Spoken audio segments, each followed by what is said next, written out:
আজকে সুপ্রিম কোর্টে আবার শুনানি হয়েছিল দুপুর 2টোয়। তো আজকে শুনানির পর গতকালকের যেটা অন্তর্বর্তী স্থগিতাদেশের কথা বলা হয়েছিল সেটা আজকে বাস্তবায়িত হয়েছে।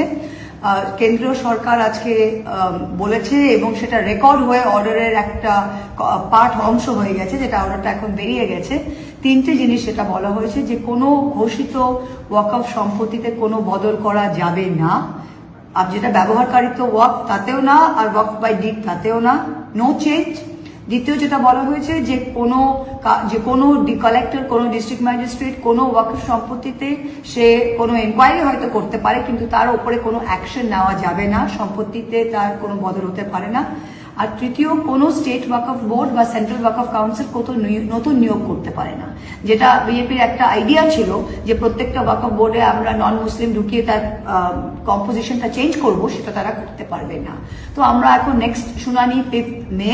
কিন্তু এই অন্তর্বর্তী স্থগিতাদেশটাতে যেটা মূল ভয় ছিল, মূল আশঙ্কা ছিল, সেটা সম্পূর্ণভাবে আমি বলবো যে রিঅ্যাসুরেন্স আমরা পেয়ে গিয়েছি।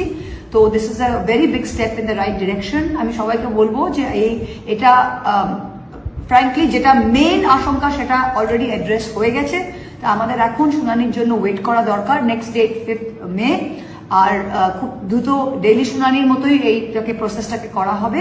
তো আমরা আশ্বস্ত হয়েছি এবং আগামী দিনে সবাইকে বলবো যে আমি আনকনস্টিটিউশনাল যে অ্যাক্টটা আনা হয়েছিল পার্লামেন্ট, আমি সুপ্রিম কোর্টকে কুর্নিশ দিচ্ছি যে এরকম পার্লামেন্টারি অ্যাক্টটাকে এরকম একটা ইন্টারমিডিয়েট স্টে দিয়ে তার ইমিডিয়েট যেটা নেগেটিভ এফেক্ট তাকে বন্ধ করতে পেরেছে।